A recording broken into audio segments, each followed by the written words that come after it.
So I've had the GH5s for about 2 weeks now, and to be honest, I absolutely love this camera. It's gone above and beyond all my expectations I had for it. The Vlog L seems to be incredibly good at skin tones, low light sensitivity equal to my C100 Mark II, if not better, because obviously you're getting a much higher quality image out of it. And the other big thing I'm loving is the menu layouts and also all the programmable buttons. It just makes everything so much easier, so much quicker to do. If anyone watching is looking to get one, I honestly can't recommend it more. It's an incredible piece of kit for such a small build, and for the price point, you just really can't beat the quality of this camera's outputting. The reason for this video is that I've got a shoot coming up at the end of the month, and in that shoot I'm going to be doing loads of high key lighting, so it's going to be low sensitivity, and then some low key lighting where I'm going to have to push the sensitivity quite a bit just to match the ambient lighting of kind of street lights and other sort of environmental lighting. And in preparation for this, I did 2 tests. The first test was just a general sort of scene with a mix of colours and textures in high key and low key lighting. In this video, I'm just going to focus on the books in this scene at a 400% scale, as this part of the scene shows the worst image noise.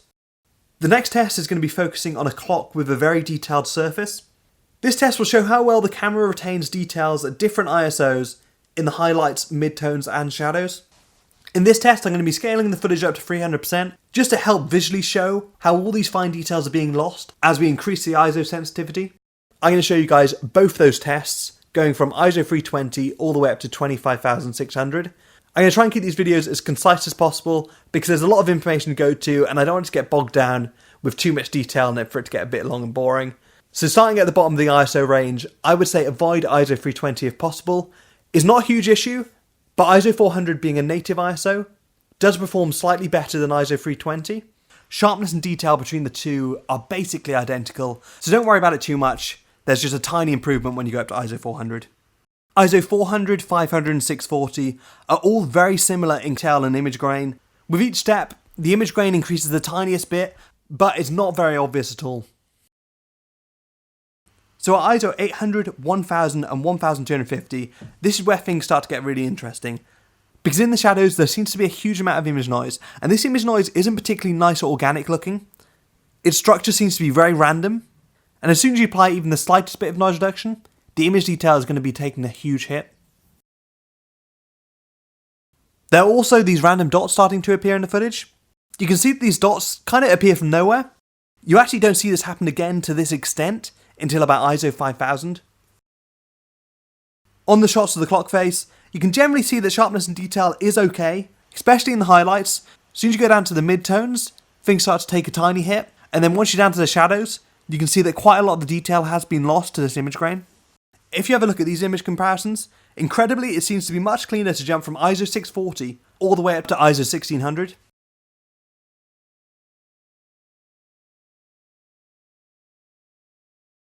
So if we now have a look at ISO 1600, 2000 and 2500, they're all actually very clean in terms of image noise. It looks very organic and not digital and blocky like the previous 3 ISOs. Sharpness and detail does drop after ISO 1600, but it's very minimal and not very noticeable at all. So at ISO 3200, you can start to see some sort of internal denoising going on, even with the settings turned completely down to -5. Because of this, sharpness does drop ever so slightly, but it is very respectable and it's still holding details incredibly well for such a high ISO. ISO 4000 and 5000, they have the same denoising going on, but the image grain looks very similar to ISO 3200. Sharpness and detail is almost identical between the 3, with ISO 5000 taking a very small drop in sharpness. If you look closely, there are a few random dots starting to creep in at ISO 4000, and they're becoming much more obvious at ISO 5000.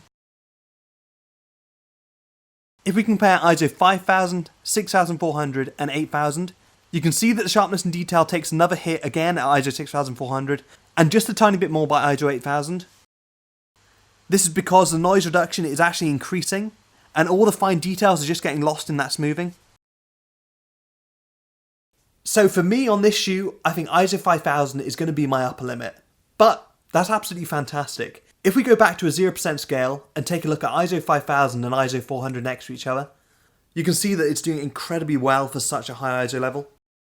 Details and sharpness are also quite comparable between the two, with ISO 5000 just looking ever so slightly softer. It's also worth mentioning that ISO 5000 and ISO 8000 are also visually very similar to each other as well. If you're really struggling for light, you could go up to ISO 8000 without taking a huge hit in sharpness and detail and gain nearly an extra stop of light. So now if we compare ISO 8000, 10000 and 12800, you can see that they're just about holding on, but the shadow detail has completely been taken over by image grain at ISO 10000 and 12800. All three ISOs also seem to have random black lines appearing. Seems to be the least noticeable at ISO 8000, but it just gets progressively worse every ISO afterwards. Sharpness and detail is acceptable in the highlights, but as soon as you get down to the midtones and shadows, ISO 10000 and 12800 are beginning to really struggle when capturing these fine details.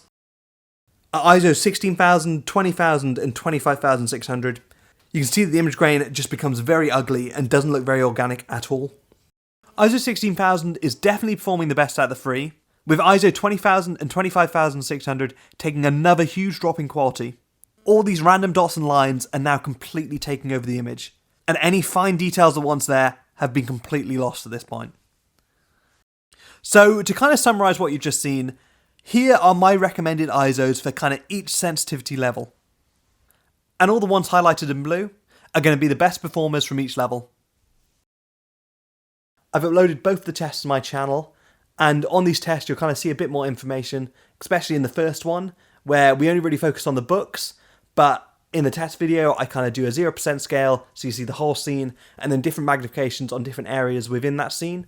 Hit subscribe if you are interested in the Panasonic GH5s, as I'm going to be releasing quite a few more videos about this camera. I've got loads more kit associated around it, so there's going to be lots of little bits popping up. Anyway, thanks for watching, and hopefully see you guys next time.